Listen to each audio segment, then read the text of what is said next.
આજે આપણે chapter number 1 જે છે વિદ્યુતભાર અને વિદ્યુત ક્ષેત્ર એના એમસીક્યુ જે છે સોલ્વ કરવાની શરૂઆત કરવાના છીએ. તો શરૂઆતમાં થોડાક બેઝિક એમસીક્યુ થિયરેટિકલ જે છે એની ચર્ચા કરશું. ત્યારબાદ ધીમે ધીમે જે છે આપણે ગુજકેટ નીટ લેવલના એમસીક્યુ જે છે એની ચર્ચા જે છે એ કરીશું. બરાબર, તો શરૂઆત કરીએ ચેપ્ટર નંબર 1ના એમસીક્યુની. તો થિયરેટિકલ છે, જેમ મેં તમને પહેલાં વાત કરી એમ થોડાક એમસીક્યુ શરૂઆતમાં. ઇલેક્ટ્રોનને ગ્રીક ભાષામાં અથવા શું કહેવાય અથવા ઇલેક્ટ્રોનનો ગ્રીક ભાષામાં અર્થ શું થાય છે? તો ટેક્સ્ટ બુકની લાઈન છે, તમે જોઈ શકો એમાં અબર કે એમ્બર જે છે એવું લખેલું છે, એટલે આન્સર જે છે એમાં એ આવશે એબર. બીજો પ્રશ્ન છે કે બે પ્રકારના વિદ્યુતભાર અને જુદા પડતા ગુણધર્મોને શું કહેવામાં આવે છે? તો એને વિદ્યુતભાર શું કહેવાય? ધ્રુવત્વ કહેવાય. બરાબર, આપણે લઈએ છીએ ને ધન વિદ્યુતભાર અને ઋણ વિદ્યુતભાર, એ શું બતાવે છે? એનું ધ્રુવત્વ. પછી વિદ્યુતભારોને ધન અને ઋણ એવા નામ કોના દ્વારા અપાયા હતા? તો એ પણ આપણને ખ્યાલ છે કે સૌપ્રથમ બેન્જામિન ફ્રેન્કલિન જે છે એને વિદ્યુતભારને ધન અને ઋણ જે છે એવા નામ આપ્યા હતા. ચાલો આગળ જોઈએ. પદાર્થ વીજભારની દ્રષ્ટિએ તટસ્થ હોવાનો અર્થ શું છે? તો આપણે થિયરીમાં પણ આ સમજ્યા જોઈએ કે તટસ્થ આપણે કોને કહીએ છીએ? જેમાં જેટલો ધન વિદ્યુતભાર છે એટલો જ એમાં શું હોય? ઋણ વિદ્યુતભાર હોય. તો એને આપણે વિદ્યુતની દ્રષ્ટિએ શું કહી શકીએ? તટસ્થ કહી શકીએ. એટલે કે તેના પર સમાન સંખ્યામાં ધન તથા ઋણ વીજભાર અસ્તિત્વ ધરાવતું હોય તો એને આપણે કહી શકીએ કે વિદ્યુતની દ્રષ્ટિએ તટસ્થ છે. પછી વિદ્યુત તથા ચુંબકીય શાસ્ત્રને જોડવાનું કામ સૌ પ્રથમ કોને કર્યું હતું? ઓર્સ્ટેડે કરેલું હતું. વિદ્યુત ચુંબકત્વમાં પાયાના 4 સમીકરણો કોને આપ્યા હતા? મેક્સવેલે સૌ પ્રથમ આપ્યા હતા. બધા થિયરેટિકલ પ્રશ્નો છે એટલે ફટાફટ એનો આન્સર આપું છું. ટેક્સ્ટ બુકમાં વાંચશો તો પણ મળી જશે તમને. પદાર્થ પરના વિદ્યુતભારની પરખ કરવા માટેનું સાદું જે ઉપકરણ છે જેને આપણે ઇલેક્ટ્રોસ્કોપ કહીએ છીએ, અથવા તો શુદ્ધ ગુજરાતીમાં આપણે સુવર્ણ વરખ વિદ્યુત દર્શકને આપણે કહીએ છીએ. ચાલો આગળ વધીએ. કોઈ પદાર્થ ધન વીજભારિત થાય ત્યારે તેને, તો ઘર્ષણની રીતમાં આપણે જોયેલું છે કે જ્યારે બે પદાર્થને આપણે ઘસીએ છીએ તો એક પદાર્થ ઇલેક્ટ્રોન મેળવે છે અને એક પદાર્થ જે છે ઇલેક્ટ્રોન ગુમાવે છે. તો જે ઇલેક્ટ્રોન મેળવે છે એ ઋણ ભારિત બને છે અને જે ઇલેક્ટ્રોન ગુમાવે છે એ ધન ભારિત બને છે. તો અહીંયા પ્રશ્ન છે કે કોઈ પદાર્થ ધન વીજભારિત થાય તો એને ઇલેક્ટ્રોન જે છે એ શું કર્યા હોય? ગુમાવ્યા હોય, એટલે કે ઇલેક્ટ્રોન ગુમાવ્યા હશે. ચાલો એની પછી ઘર્ષણના લીધે પદાર્થ, તો ઘર્ષણના લીધે પદાર્થ શું થાય છે? વીજભારિત થાય છે, એટલે કે કાં તો એ ધન ભારિત થાય કાં તો એ ઋણ ભારિત થાય. અને સાથે સાથે જે ઇલેક્ટ્રોન ગુમાવે છે એના દળમાં ઘટાડો થાય, જે ઇલેક્ટ્રોન મેળવે છે એના દળમાં વધારો થાય. એટલે ઓપ્શન તમે જુઓ, વીજભારિત થઈ શકે, દળ મેળવી શકે, દળ ગુમાવી શકે, ત્રણ ઓપ્શન સાચા છે. એટલે ડીમાં તમે જુઓ લખ્યું છે કે ઉપરોક્ત ત્રણેય વિકલ્પ સાચા છે. એટલે આપણો આન્સર આમાં શું આવશે? ડી આવશે. ચાલો આગળ જોઈએ. કાચના સળિયાને રેશમના ટુકડા પર ઘસતા તંત્રનો કુલ વીજભાર. હવે અહીંયા વિદ્યુતભાર સંરક્ષણનો નિયમ તમને યાદ હશે કે અલગ કરેલા કુલ તંત્રનો વીજભાર જે છે એ અચળ રહે છે. તમે કાચના સળિયાને જ્યારે રેશમના ટુકડા સાથે ઘસો છો તો એમાં કાચનો સળિયો જેટલા ઇલેક્ટ્રોન ગુમાવતો હોય કે મેળવતો હોય, સામે રેશમનો ટુકડો જે છે એટલા જ ઇલેક્ટ્રોન મેળવતો હોય કે ગુમાવતો હોય. સમજો, ઉદાહરણ તરીકે, દાખલા તરીકે કાચનો સળિયો જે છે ઇલેક્ટ્રોન મેળવે છે તો રેશમના ટુકડાએ એટલા જ ઇલેક્ટ્રોન જે છે ગુમાવ્યા હોય. ધારો કે આ કાચનો સળિયો છે, આ રેશમનો ટુકડો છે, તો શરૂઆતમાં આ બંનેનો કુલ વિદ્યુતભાર, આ બે પદાર્થનું તંત્ર છે, કાચનો સળિયો અને રેશમના ટુકડાનો, તો કુલ વિદ્યુતભાર કેવો છે? 0. હવે બંનેને આપણે ઘસીએ છીએ તો એક ઋણ ભારિત બને છે, બીજું એટલું જ ધન ભારિત બને છે. તો હવે તંત્રનો કુલ વિદ્યુતભાર તમે કહેશો તો એ કેવો થશે? 0 જ થશે. બરાબર, એટલે તંત્રનો કુલ વીજભાર કે જે છે એ હંમેશા અચળ જળવાઈ રહે. એની પછી છે કે બે પદાર્થો વચ્ચે વિદ્યુત બળ ઉદ્ભવવા માટે જવાબદાર વિદ્યુતભાર એ પદાર્થનો આંતરિક ગુણધર્મ છે. એક વિદ્યુતભારની બેઝિક વ્યાખ્યા જેવું છે, કેમ કે વિદ્યુતભાર ક્યાં આવેલો છે? પરમાણુની અંદર આવેલો છે, એટલે પદાર્થનો આંતરિક ગુણધર્મ છે. પ્લાસ્ટિકના સળિયાને ઊન સાથે ઘસતા ખાલી જગ્યા પર જાય છે. તો પ્લાસ્ટિકના સળિયાને જ્યારે આપણે ઊન સાથે ઘસીએ છીએ ત્યારે ઇલેક્ટ્રોન ઊનમાંથી ક્યાં જાય છે? સળિયા પર જાય છે. એટલે કે પ્લાસ્ટિકનો સળિયો ઋણ ભારિત બને છે અને ઊન જે છે એ ધન ભારિત બને છે. એટલે અહીંયા આપણો આન્સર આવશે ઇલેક્ટ્રોન ઊનમાંથી ક્યાં જાય છે? સળિયા પર. પછી છે કે કોઈ પદાર્થ પર વિદ્યુતભારનું અસ્તિત્વ નક્કી કરવા માટે ઇલેક્ટ્રોસ્કોપ પહેલા જ આવી ગયો આ પ્રશ્ન. ચાલો આગળ જોઈએ. વિદ્યુતભારનો એકમ કયો છે? તો વિદ્યુતભારનો એકમ જે છે આપણને ખ્યાલ છે કયો છે? કુલંબ છે, અથવા એમ્પિયર ઇન્ટુ સેકન્ડ પણ આપણે કહી શકીએ, પણ અહીંયા આપણો આન્સર જે છે એ શું આવશે? કુલંબ આવશે.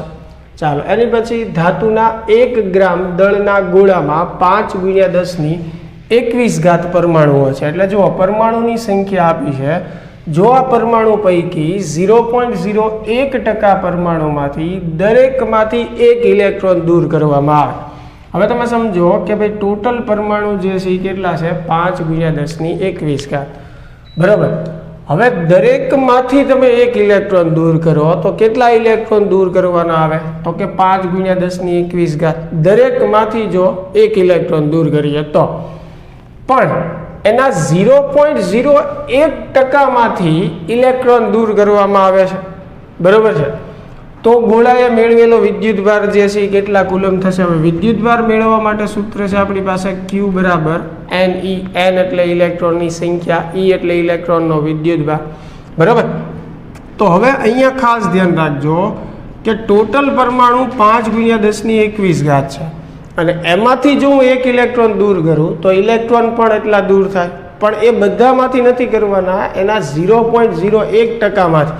એટલે આપણે આના 0.01% લેવા પડશે. ટકાવારી દૂર કરવા આપણે 100 વડે ભાંગીએ, એટલે આ જે છે ઇલેક્ટ્રોનની સંખ્યા થઈ, એને ગુણ્યા તમે 1.6×10⁻19 ઇલેક્ટ્રોનનો વિદ્યુતભાર એ મૂકશો એટલે તમને વિદ્યુતભાર જે છે એ મળી જશે. ચાલો આગળ જોઈએ. પ્લાસ્ટિકના સળિયાને ફર સાથે ઘસવામાં આવે. બરાબર. જુઓ પ્લાસ્ટિકનો સળિયો જે છે એને ફર સાથે ઘસીએ તો શું થાય? તો કે જેટલો ઋણ ભારિત પ્લાસ્ટિકનો સળિયો પ્રાપ્ત કરે છે તેટલો ધન ભારિત પ્રાપ્ત કરે. બરાબર. એટલે કે પ્લાસ્ટિકનો સળિયો જે છે એ ઋણ ભારિત બનશે, અને ફર જે છે એ કેવું બનશે? ધન ભારિત બનશે. બરાબર. ચાલો એની પછી જો કાચના સળિયાને રેશમ સાથે ઘસતા કાચનો સળિયો 8 ઇલેક્ટ્રોન જેટલો વિદ્યુત ભાર પ્રાપ્ત કરે. હવે અહીંયા સમજો, કાચનો સળિયો જે છે 8 ઇલેક્ટ્રોન જેટલો ધન વીજભાર પ્રાપ્ત કરે છે, એટલે કાચનો સળિયો ધન ભારિત બને છે. એટલે કાચના સળિયાએ ઇલેક્ટ્રોન જે છે એ શું કર્યા હોય? ગુમાવ્યા હોય. કાચના સળિયાએ ઇલેક્ટ્રોન જે છે એ શું કર્યા હોય? ગુમાવ્યા હોય. તો રેશમ જે છે એને ઇલેક્ટ્રોન જે છે એ શું હોય? મેળવ્યા હોય. તો હવે સમજો કે એક આન્સર આમાં આપણે એ આપી શકીએ, બરોબર છે, કે ભાઈ કોને ઇલેક્ટ્રોન મેળવ્યા છે અથવા ગુમાવ્યા છે. હવે અહીંયા કીધું છે કે 8 ઇલેક્ટ્રોન જેટલું, એટલે વિદ્યુતભારનો આન્સર તો ઓલરેડી આપી દીધો છે. તમે ઓપ્શન જુઓ ને તો આમાં દળમાં જુઓ, તમને ઓપ્શન આપેલા છે કે કોનું દળ કેટલું વધે છે અથવા ઘટે છે. એટલે એક વસ્તુ ક્લિયર છે, તમે જુઓ કે કાચનો સળિયો ઇલેક્ટ્રોન ગુમાવે છે, એટલે જે ઇલેક્ટ્રોન ગુમાવે છે એના દળમાં ઘટાડો થશે, એટલે કાચના સળિયાના દળમાં ઘટાડો થશે. અથવા રેશમ જે છે ઇલેક્ટ્રોન મેળવે છે એટલે એના દળમાં શું થશે? વધારો થશે. કેટલું? તો સમજો કે ભાઈ 8 ઇલેક્ટ્રોનની આપ-લે થાય છે, તો 8 ઇલેક્ટ્રોનનું દળ, 1 ઇલેક્ટ્રોનનું દળ Me આપણે કહીએ, તો 8 ઇલેક્ટ્રોન માટે ગુણ્યા 8 કરવું પડશે. બરાબર. તો 8 1 ઇલેક્ટ્રોનનું દળ 9.1×10⁻31 kg. આ સાદું રૂપ આપી દો, એટલે કે આ ગુણાકાર કરી નાખો અને તમને જે સંખ્યા મળે છે એ તમારો આન્સર થયો. ભાઈ દળમાં એટલો ફેરફાર થશે. હવે સમજો કે આમાં આન્સર કઈ રીતે આપણે આપી શકીએ? તો કાચનો સળિયો જે છે એ ઇલેક્ટ્રોન ગુમાવે છે, એટલે આ જે ગુણાકાર આવશે એટલું કાચના સળિયાનું દળ ઘટશે, અને એટલું જ રેશમ જે છે એનું દળ વધશે, કેમ કે ઇલેક્ટ્રોન જે છે એ મેળવે છે. તો હવે તમારે એ જોવાનું છે ખાસ કે શેમાં ઓપ્શન જે છે આપણો બંધ બેસતો છે. બરાબર. અહીંયા આન્સર બી આપેલો છે કે રેશમના કપડાના દળમાં 45.5×10⁻. પણ અહીંયા ખાસ ધ્યાન રાખજો, જુઓ પ્રશ્ન શું છે કે કાચના સળિયાને રેશમ સાથે ઘસતા કાચનો સળિયો 8 ઇલેક્ટ્રોન જેટલો ધન વિદ્યુતભાર પ્રાપ્ત કરે છે, એટલે કાચનો સળિયો ધન બને છે. ખાસ સમજજો અહીંયા. બરાબર. ઓપ્શન ઉપર જતા નહીં, એટલે થોડુંક ડિટેલમાં સમજાવું છું. કાચનો સળિયો ધન ભાર પ્રાપ્ત કરે છે, એટલે એનો અર્થ એવો થયો કે કાચનો સળિયો ઇલેક્ટ્રોન ગુમાવે છે. જે ઇલેક્ટ્રોન ગુમાવે એ જ ધન ભારિત બને. તો જે ઇલેક્ટ્રોન ગુમાવે છે એના દળમાં ઘટાડો થશે, એટલે કાચના સળિયામાં આ ગુણાકાર જેટલા દળનો શું થશે? ઘટાડો. એ ઓપ્શન એક સાચો ગણાશે. અથવા તમે આ જે ગુણાકાર કરો છો, રેશમ જે છે ઇલેક્ટ્રોન શું કરે છે? મેળવે છે. તો જે ઇલેક્ટ્રોન મેળવે છે એના દળમાં વધારો થશે. બરાબર. તો આ જે ગુણાકાર આવશે એટલો રેશમ જે છે એના દળમાં શું થશે? વધારો થશે. બરાબર છે. આ બેમાંથી એક જવાબ જે છે આપણો સાચો હોઈ શકે ઓપ્શનમાં. એટલે અહીંયા જે આન્સર કે ઓપ્શન આપ્યા છે એની ઉપર ન જતા મેં તમને આખી હિન્ટ જે છે આપી દીધી છે. ચાલો આગળ જોઈએ. તાંબાના એક તારને તટસ્થ બરુની ગોળી સાથે જોડી. જો બરુની ગોળી જે છે એ તટસ્થ છે, એટલે કે એનો નેટ વિદ્યુતભાર જે છે એ કેવો છે? 0. એની સાથે એક આપણે તાર જોડી દીધો છે અને બીજા છેડાને ઋણ વીજભારિત પ્લાસ્ટિકના સળિયા સાથે, એટલે એક પ્લાસ્ટિકનો સળિયો છે જેના પર ઋણ વીજભાર છે.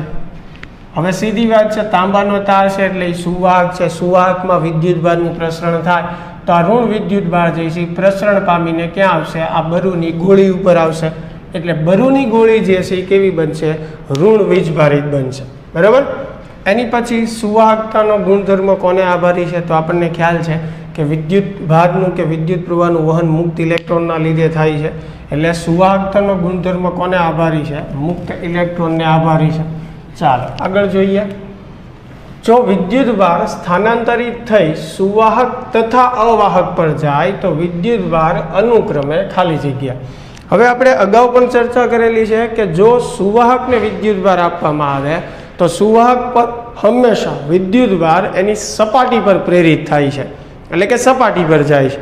અને અવાહક જે છે એની અંદર વિદ્યુતભારનું વહન થતું નથી. એટલે તમે જે સ્થાને એને વિદ્યુતભાર આપેલો છે એના એ જ સ્થાને રહેશે અવાહક.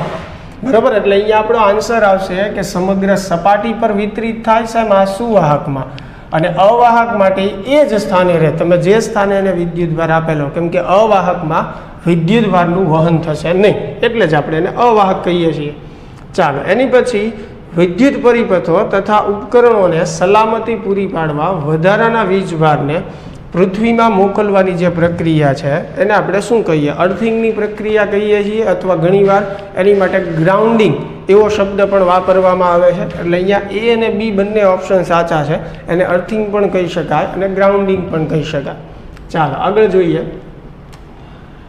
વિદ્યુતના વાયરિંગમાં કયો તાર હોતો નથી? બરાબર. આ પણ સિમ્પલ પ્રશ્ન છે. બરાબર. જીવંત તાર છે, તટસ્થ છે, ન્યુટ્રલ જેને આપણે કહીએ છીએ, અને એક અર્થિંગ. બરાબર. તો એ પણ આપણે આપીએ છીએ વિદ્યુત ઉપકરણોના રક્ષણ માટે. એટલે અહીંયા ઓપ્શનમાં આપેલા ત્રણેય તાર હોય છે એમાં આવશે. પછી પાવર સ્ટેશનથી વિદ્યુત લાવવા માટે કયો તાર વપરાય છે? તો એ પણ આપણને ખ્યાલ છે જીવંત અને તટસ્થ ન્યુટ્રલ તાર જે છે એ બંને, અને જેમાં પ્રવાહ દોડતો હોય બંને તારનો ઉપયોગ થાય છે પાવરને લાવવા માટે. એની પછી છે પદાર્થને વિદ્યુત ભારિત કરવા માટે કઈ રીત વપરાય છે? તો આ ચેપ્ટરમાં આપણે ભણ્યા જોઈએ. ઘર્ષણની રીત છે, ચાર્જિંગની રીત છે અને પ્રેરણની રીત. તો અહીંયા જો ઓપ્શનમાં તમને ત્રણે આપેલા છે. ઘર્ષણની રીત જે છે સંપર્ક, એટલે જેને આપણે ચાર્જિંગની રીતે કહી શકીએ, પ્રેરણની રીતે છે. એટલે આપેલા ત્રણ ઓપ્શન જે છે એ સાચા છે.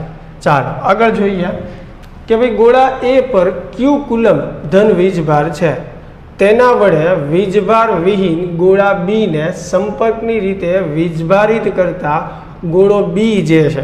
હવે સમજો અહીંયા એ અને બી જે છે સમાન ગોળાઓ જ આપણે ગણવાના છે. એ ગોળા ઉપર ક્યુ વિદ્યુતભાર છે, બરાબર, અને બી ગોળો જે છે એની ઉપર 0 વિદ્યુતભાર છે. બંનેને સંપર્કમાં લાવી અને છૂટા પાડો એટલે સમાન ગોળાઓ માટે હંમેશા એના પર સરેરાશ વિદ્યુતભાર વહેંચાય. એટલે બંને જે વીજભાર છે બંને ગોળા પરનો એનો સરવાળો કરવાનો અને ભાગ્યા 2 કરો. એટલે હવે બંને ગોળાને સંપર્કમાં લાવી અને છૂટા પાડશું તો કોઈ એક ગોળા પરનો વિદ્યુતભાર કેટલો થશે? Q/2 થશે. તો આપણને બી ગોળા માટે પૂછ્યું છે, તો બી ગોળો જે છે એનો વિદ્યુતભાર કેટલો થઈ જશે? Q/2 થઈ જશે. બરાબર. એટલે કે Q/2 વીજભાર જે છે એ બી ગોળો ધારણ કરશે. ચાલો એની પછી એક સુવાહક ગોલીય કવચની ત્રિજ્યા 10 mm છે અને તેના પર 100 માઇક્રોકુલમનો વિદ્યુતભાર મૂકેલો છે.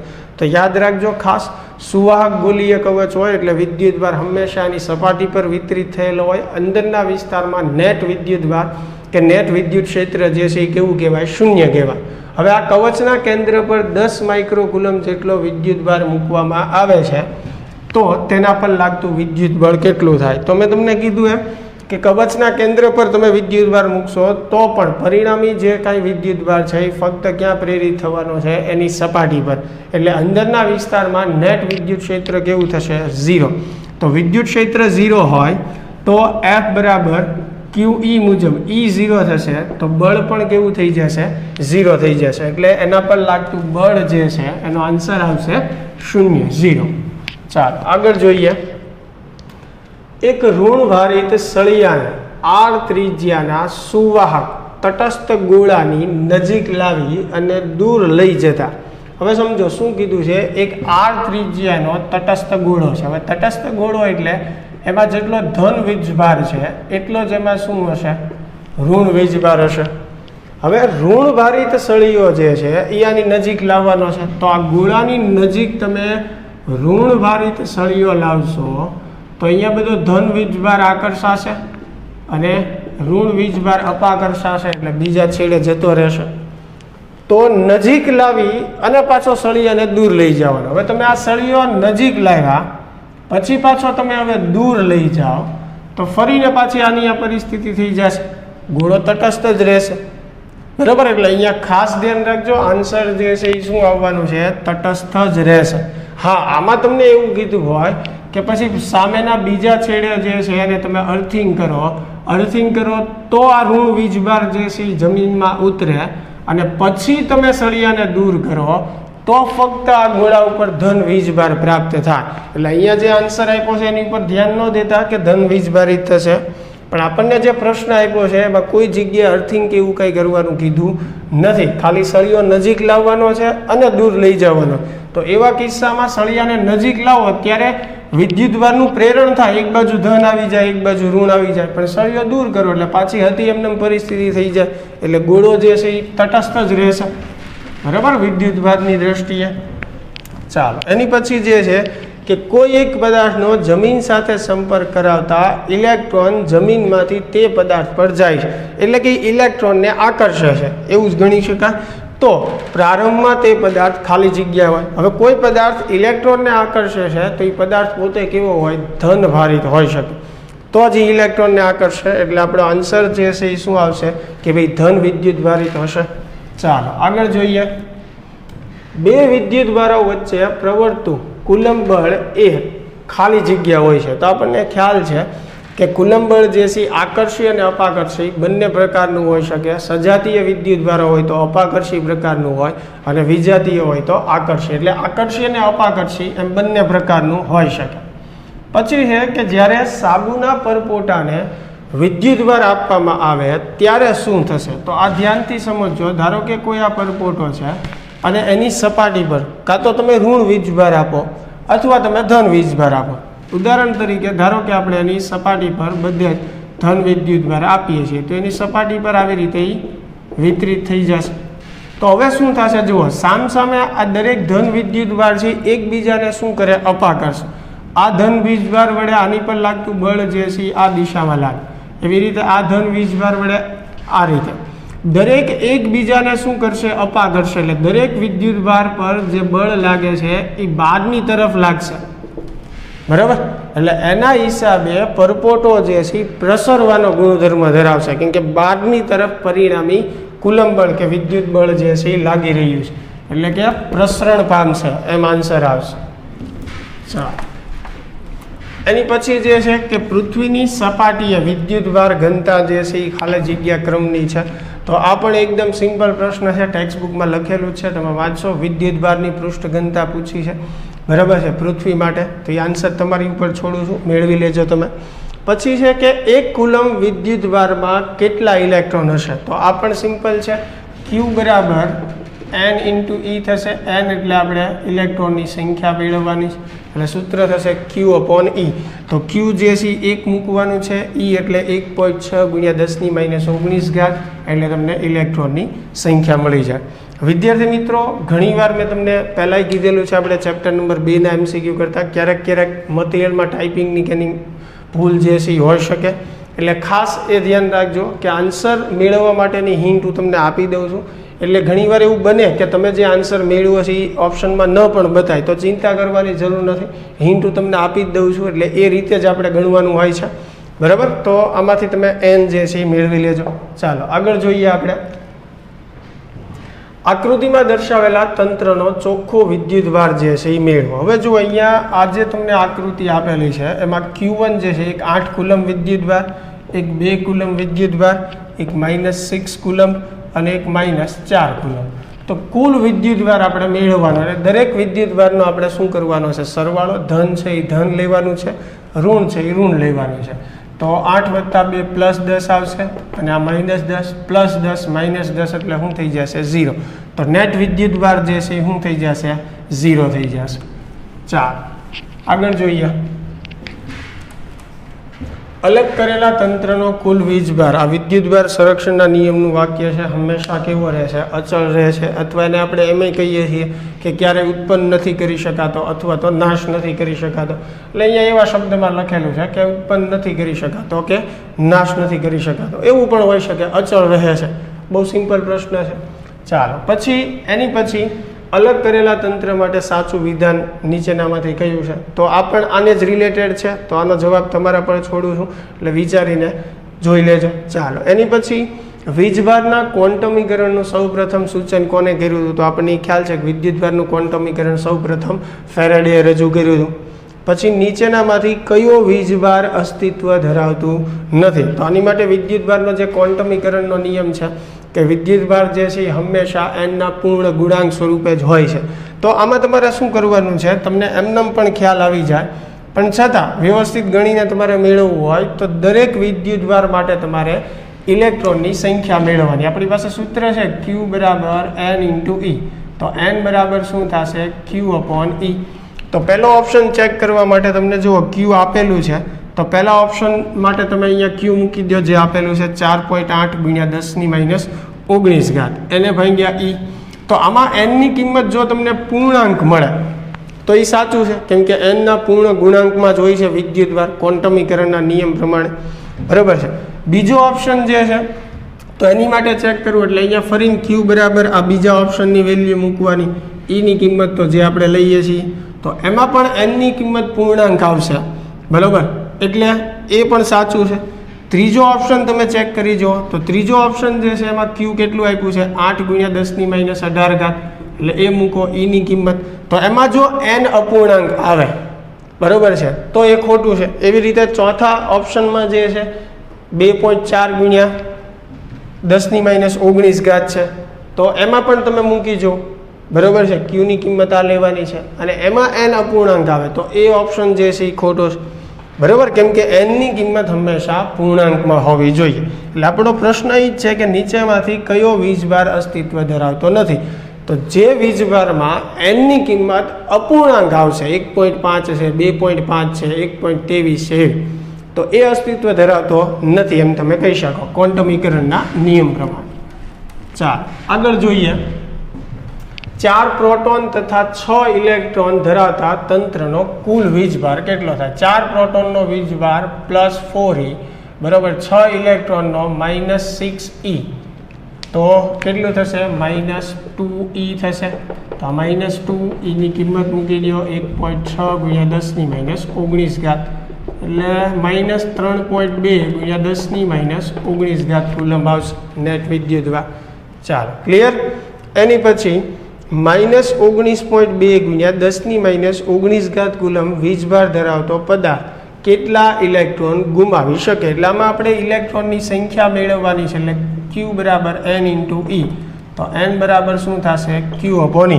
અહીંયા સંખ્યા ક્યારેય ઋણ ન હોય, એટલે વીજભાર સાદુરૂપ આપતી વખતે હું ઋણ નહીં લખું, એટલે 19.2 × 10⁻19 વીજભાર, એટલે બરાબર, અને E ની કિંમત 1.6 × 10⁻19. ચાલો આ સાદુરૂપ તમે આપી દો એટલે તમને n ઇલેક્ટ્રોનની સંખ્યા જે છે એ મળી જશે. ચાલો આગળ જોઈએ.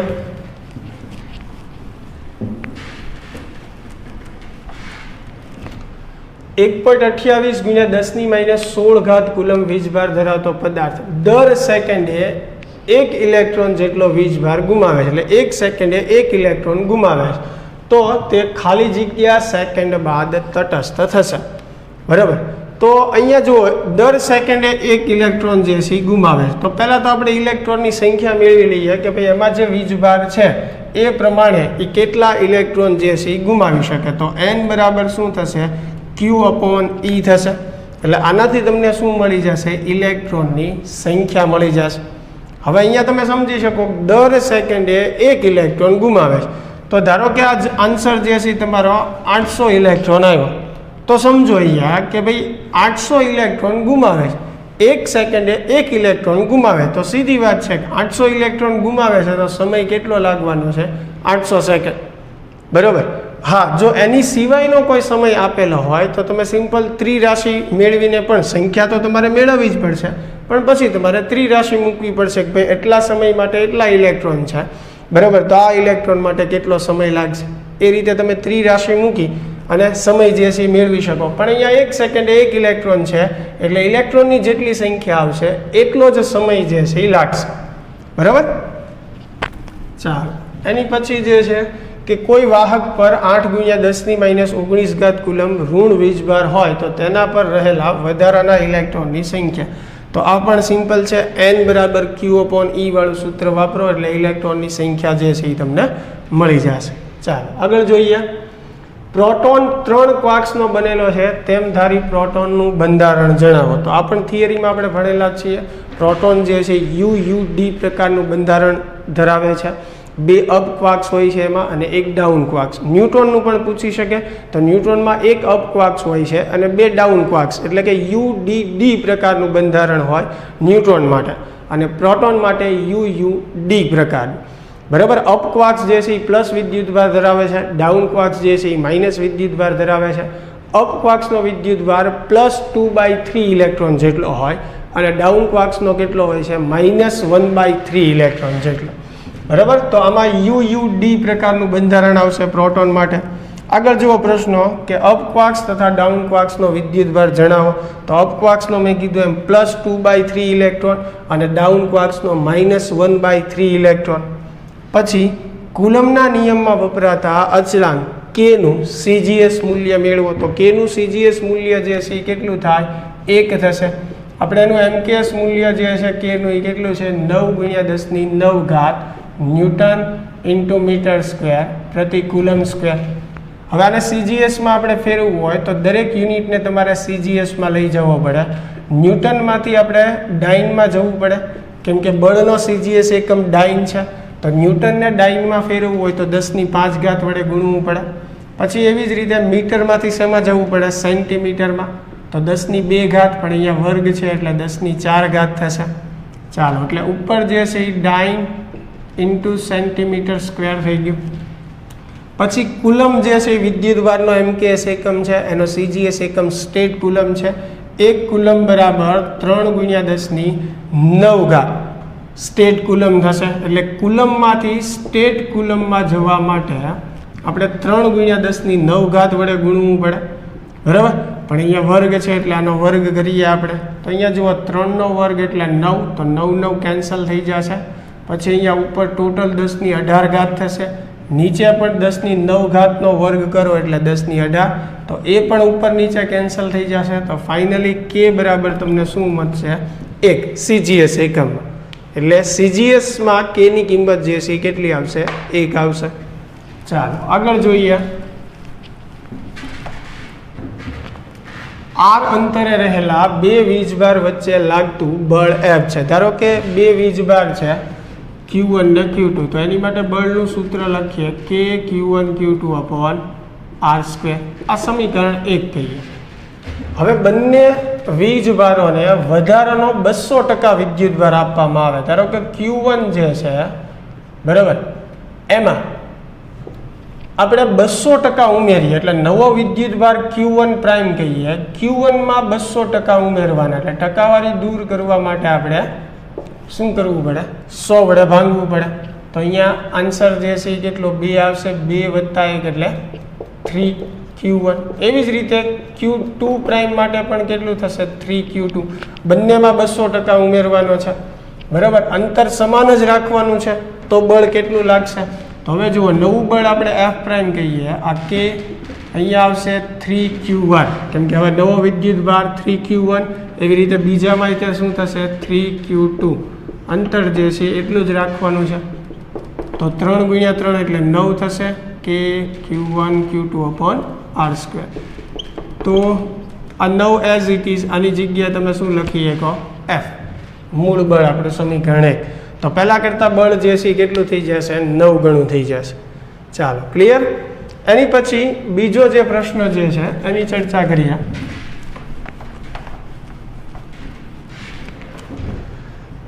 8q તથા 6q વીજભાર ધરાવતા ગોળાને r અંતરે રાખતા તેની વચ્ચે f જેટલું બળ લાગે. જુઓ બળનું સૂત્ર F બરાબર k, પહેલો વિદ્યુતભાર 8q, બીજો વિદ્યુતભાર 6q, અને r અંતરે રાખીએ છીએ તો આ જે છે બળનું સૂત્ર થશે, બરાબર. એટલે 48kq²/r², આ સમીકરણ 1. હવે આ બંને ગોળાઓને એકબીજાના સંપર્કમાં લાવી અને છૂટા પાડતા નવું બળ કેટલું થશે? તો અહીંયા વિદ્યાર્થી મિત્રો ખાસ એ ધ્યાન રાખજો કે અહીંયા બંને ગોળા સમાન ત્રિજ્યાના છે, બરાબર. અલગ ત્રિજ્યા હોય તો એની માટે વિદ્યુતભારની ગણતરી જે છે અલગ થશે. આગળ એવા પ્રશ્નો આવશે ત્યારે એની ચર્ચા કરશું.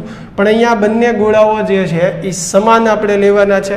એટલે સમાન ગોળાઓને જ્યારે આપણે સંપર્કમાં લાવી અને છૂટા પાડીએ તો બંને પરનો વિદ્યુતભાર જે છે એ કેટલો થઈ જાય સરેરાશ, એટલે કે બેયના વિદ્યુતભારનો સરવાળો ભાગ્યા 2 કરવું પડે, એટલે 14q/2 એટલે 7q થશે, બરાબર. એક ગોળા પરનો વિદ્યુતભાર કેટલો થઈ જશે 7q થશે. તો હવે નવું બળ જે છે આપણે એફ પ્રાઇમ કહીએ, તો કે પહેલા ગોળા પરનો વિદ્યુતભાર હવે 7q, બીજા ગોળા પરનો વિદ્યુતભાર પણ હવે 7q, અંતર એટલું જ રાખવાનું છે r². તો ફાઇનલી જે છે આ કેટલું થશે 49k q²/r², બરાબર. આ સમીકરણ 2 છે. હવે આના પરથી ડાયરેક્ટ તમને ખ્યાલ ન આવ્યો હોય તો બંને સમીકરણનો ગુણોત્તર લઈ લો તમે, f પ્રાઇમ અપોન f લખો.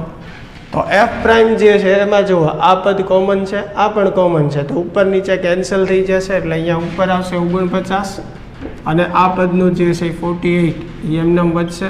તો f પ્રાઇમ બરાબર શું થશે 49/48 ઇન્ટુ શું આવશે f. તો આ જે છે આપણો આન્સર થશે. ચાલો ક્લિયર. આગળ જોઈએ.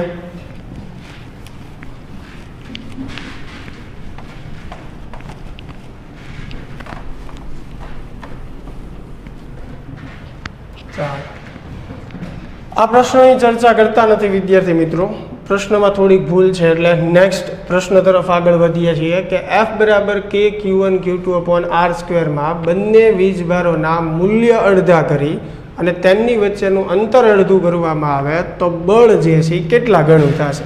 હવે જુઓ, પ્રારંભિક જે બળનું સૂત્ર છે k q1 q2/r², આ સમીકરણ.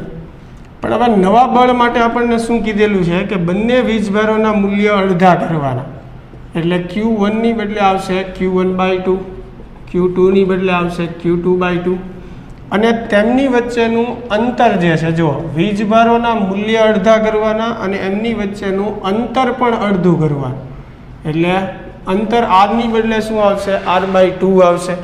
અહીંયા વર્ગ છે તો હવે ઉપર જુઓ 2 × 2 4, અહીંયા 2 નો વર્ગ 4, પણ એ 4 4 કેન્સલ થઈ જશે, એટલે f પ્રાઇમ બરાબર k q1 q2/r² વધશે. તો જુઓ આ f જેટલું જ થશે પ્રારંભમાં જે બળ હતું એટલે f પ્રાઇમ બરાબર શું આવશે f જ આવશે. પણ અહીંયા આન્સર જુઓ આપણને 0 ગણું થશે, 1 ગણું, 2 ગણું, 4 ગણું, તો આન્સર શું આવશે f પ્રાઇમ બરાબર f છે એટલે 1 ગણું કહી શકીએ આપણે. ચાલો આગળ જોઈએ. બે બિંદુવત વિદ્યુતભારો +4 કુલમ અને -8 કુલમને શૂન્ય અવકાશમાં રાખતા તેમની વચ્ચે લાગતું કુલંબીય આકર્ષી બળ 288 × 10⁹ ન્યૂટન છે. એટલે બે વીજભાર આપેલા છે, q1 આપણે 4 કુલમ કહીએ, q2 જે છે -8 કુલમ કહીએ, અને ત્યારે જે બળ લાગે છે f એ 288 × 10⁹. એટલે આનું સૂત્ર લખી શકો પણ જરૂર નહીં પડે, જોઈએ આગળ તે દરેક વિદ્યુતભારમાં -4 કુલમ વિદ્યુતભાર ઉમેરીએ. એટલે કે જુઓ, આ જે Q1 છે એનો નવો વિદ્યુતભાર હું Q1 પ્રાઇમ કહું તો એમાં મારે -4 કુલમ વિદ્યુતભાર ઉમેરવાનો. એટલે પહેલા પરનો નેટ વિદ્યુતભાર જુઓ હવે શૂન્ય થઈ જશે. બીજામાં તે આપણે -4 ઉમેરવાનો છે એટલે -8 છે, -4 ઉમેરો તો -12 થશે. બરાબર. અને એટલા જ અંતરે રાખીએ તો બળ કેટલું લાગે? તો હવે નવા બળનું તમે સૂત્ર લખો વિદ્યાર્થી મિત્રો, F પ્રાઇમ. તો સૂત્ર પ્રમાણે K Q1 prime Q2 prime છેદમાં R² આવશે. પણ Q1 પ્રાઇમ 0 છે એટલે બળ જે છે એ કેવું આવશે? 0 આવશે. બરાબર. એટલે આન્સર જે છે એમાં શું આવશે? 0 આવશે. ચાલો આગળ જોઈએ. એની પછી જે છે કે કુલમનો નિયમ જે છે કુલમનો નિયમ અંતરના કયા મૂલ્ય માટે સાચો છે? તો અહીંયા ખાસ ધ્યાન રાખજો, આ ઓપ્શન ઉપર ન જતા 10⁻15 કે 10⁻14 એટલે કે ન્યુક્લિયસની જે ત્રિજ્યા છે એની કરતાં વધારાના અંતર માટે સાચો છે. એટલે કે એની કરતાં વધારે અંતર માટે કુલમનો નિયમ લાગુ પાડી શકાય. એટલે 10⁻15 મીટર અંતર કરતાં વધારે અંતર માટે અથવા 10⁻18 મીટર કરતાં ઓછા અંતર માટે બરાબર કુલમનો નિયમ જે છે એ લાગુ પાડી શકાય છે. ચાલો એની પછી જોઈએ આપણે આગળ. પરસ્પર ગુરુત્વાકર્ષી ક્ષેત્રમાં બે સમાન દળ અને સમાન વિદ્યુતભાર ધરાવતા કણો એકબીજાથી 20 મિલીમીટર અંતરે રાખેલા હોય અને કોઈ પણ બળ અનુભવતા ન હોય તો એની માટે Q/m કેટલું થશે? હવે જો દળ ધરાવતી બે વસ્તુ વચ્ચે શું લાગે? ગુરુત્વાકર્ષણ બળ. અને એનું સૂત્ર શું થાય? Gm² અથવા Gm1m2/r². પણ દળ સરખું છે એટલે ડાયરેક્ટ આપણે m² લખીએ. અને Q વિદ્યુતભાર ધરાવતા હોય તો એની વચ્ચે શું લાગે? કુલમ બળ લાગશે, kq²/r² જેટલું. પરિણામી કોઈ બળ નથી અનુભવતા એટલે કે વિદ્યુત બળ અને કુલમ બળના મૂલ્યો જે છે કેવા હોય? સમાન હોય. તો r² જે છે કેન્સલ થશે. આપણે મેળવવાનું છે Q/m એટલે Q²/m². બરાબર. અને સૂત્રનો કરતા બનાવીએ તો શું આવશે? G/m. તો Q/m એટલે શું થશે? √G/m. તો એક આન્સર જે છે આપણો અહીંયા એ પણ આવી શકે છે. બરાબર. સોરી, K જે છે G/K આવશે. બરાબર. તો એક આન્સર જે છે આપણને આમ પણ આપેલો હોઈ શકે ઓપ્શનમાં, અથવા K ની જગ્યાએ તમે 1/4πε0 મૂકો તો એ અંશમાં જશે એટલે 4πε0 × G. એ પણ આન્સર આવી શકે આપણે. ચાલો એની પછી જે છે કે બે બિંદુવત વિદ્યુત ભારો એકબીજાથી d અંતરે રાખેલા હોય ત્યારે તેમની વચ્ચે લાગતું બળ. જ્યારે બંનેને હવામાં રાખેલા છે એકબીજાથી d અંતરે ત્યારે એમની વચ્ચે 12×10⁸ ન્યૂટન જેટલું બળ લાગે છે. વિદ્યુતભારોને K ડાઇલેક્ટ્રિક અચળાંકવાળા માધ્યમમાં એટલા જ અંતરે રાખવામાં આવે ત્યારે બળ જે છે એને F પ્રાઇમ કહીએ, જે 6×10⁸ ન્યૂટન જેટલું લાગે છે. તો K કેટલું હોય? તો થિયરીમાં આપણે ભણી ગયા છીએ મિત્રો કે ડાઇલેક્ટ્રિક માધ્યમમાં બળ જે છે કેટલું થઈ જાય? K/. હવામાં લાગતું બળ F હોય તો ડાઇલેક્ટ્રિક માધ્યમમાં બળ થાય F/K. તો K આપણે મેળવવું હોય તો શું થશે? F પ્રાઇમ/F. તો F પ્રાઇમ જે છે કેટલું છે? 6×10⁸ અને F જે છે કેટલું છે? 12×10⁸. બરાબર. તો 10⁸ જે છે એ કેન્સલ થશે. બરાબર.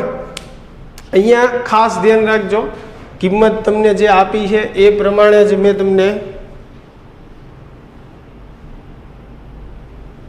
6×10⁸ જ છે. જુઓ, K ડાઇલેક્ટ્રિક અચળાંકવાળા માધ્યમમાં આટલા જ અંતરે લાગતું બળ જે છે એ કેટલું છે? 6×10⁸.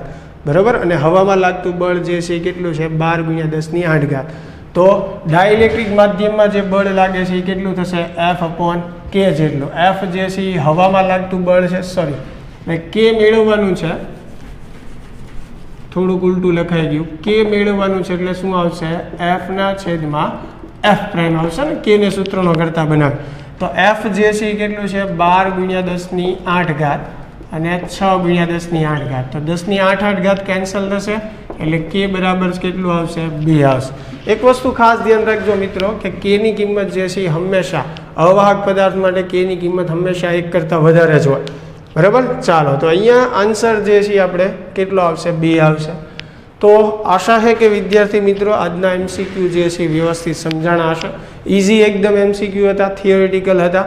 ધીમે ધીમે આપણે આવા ગણતરીવાળા અને કોન્સેપ્ટવાળા એમસીક્યુ તરફ પણ જઈશું. પણ આજે થોડીક ઝડપ એટલે રાખી છે કે થિયરીવાળા પ્રશ્ન છે તો ફટાફટ પૂરા કરી શકાય. તો મળીએ હવે નેક્સ્ટ લેક્ચરમાં. આ જ ચેપ્ટરમાં આપણે આગળ વધીશું. Thank you.